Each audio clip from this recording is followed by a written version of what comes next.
In November of 1988, I went to the nation of Bangladesh and spent the entire time in the capital city, Dhaka. Now, there are two things that I was a part of. Number one, there was every Home Crusade ministers and workers meeting, and Scott Bauer from the Church of the Way and Ray Lowe, his good friend, were going to be conducting that, and I was asked to also do a session during that time. So there was that. That was with every Home Crusade, and as a part of that, I did speak once, and then also I spoke in one of the other churches, one of the churches that was participating in the seminar, the conference. The other reason I went was to visit a missionary couple who were there with the mission I was working with, and to spend a few days with them. And so I had those two things. And so when we arrived, that is when Ray and Scott and myself, we flew together.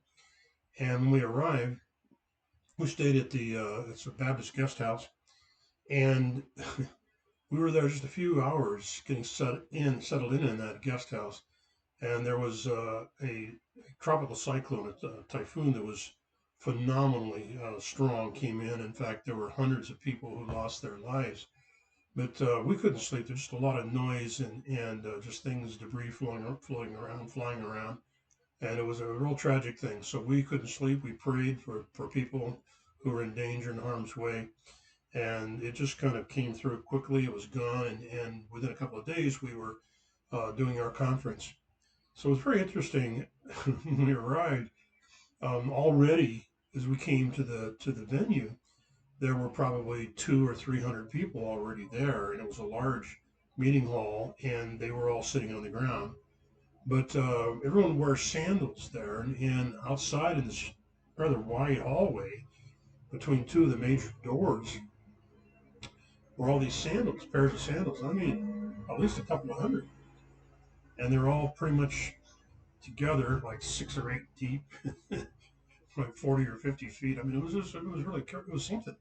So I was distracted at first, but going in, going like, how are they going to really know, or does it matter if they know? I think it does. But in any event, we went, and Scott did really a great job. But the interesting thing was, it kind of surprised me. He felt led to give an altar call, I mean, a call for people to receive Christ as their Savior. And I'm thinking, these guys are all pastors and leaders in their churches, and but if he thinks he should, okay. But interestingly enough, they had one of the pastors had recruited a musician who played a special sort of an instrument, accordion type instrument, I think, as I recall. And he was not a believer, but he was really very good. And he raised his hand and received Christ in this meeting. It was pretty fantastic. So after it was done, we had 2 or 3 sessions. It was really good. And as I say, Scott did a good job. And so we came out, and I stood up the side because I really wanted to see if everybody got connected with a proper pair of sandals. And sure enough, it happened. Of course, Ray's and Scott's and my shoes were kind of easily identifiable. And so we didn't have any trouble finding ours, but that was kind of fun. Then I spoke at a church that weekend, Assembly of God Church there, and that was really, really good. I appreciate the opportunity to speak for Brother Smith out of Kari. Then Scott and Ray left. I stayed on and met up with this missionary who was there, and this guy was extremely skilled in the language. He'd been there for a number of years. He was a brilliant guy and had a real heart for God. Wanted to see people come to Christ. It was very, in spite of his academic prowess, was also very, very relational and had formed some good relationships. And there was a kind of a sheikh in a village, in a sort of a sect of Islam that was there. He was this missionary had made friends with him, and so he said, "Look, go out with me."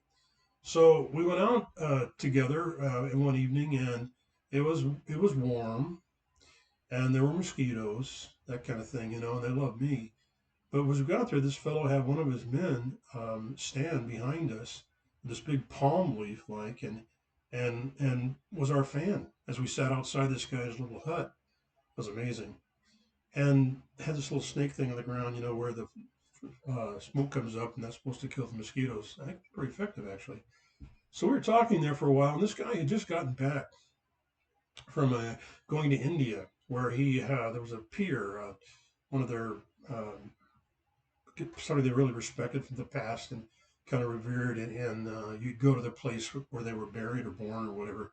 So he'd made this pilgrimage to India and came back, and his prize, he was really delighted with the fact that he was able to bring back a branch from a tree, small, really branch. I mean, it had like maybe 20 or 25 leaves on it. And he brought it back from that site. And with the understanding, his belief was that it would be therapeutic, it would be healing.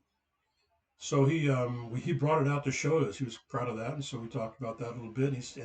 He offered to give a piece to the missionary who was with me so that he might use that for healing.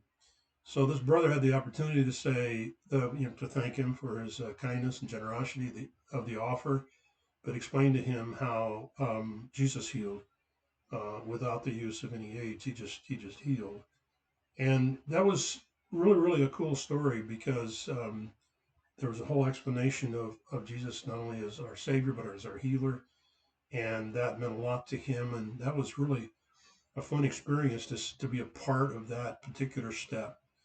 And what we were praying would be this man's um, journey toward accepting Christ as his Savior. Very interesting evening there, and I was grateful for the opportunity.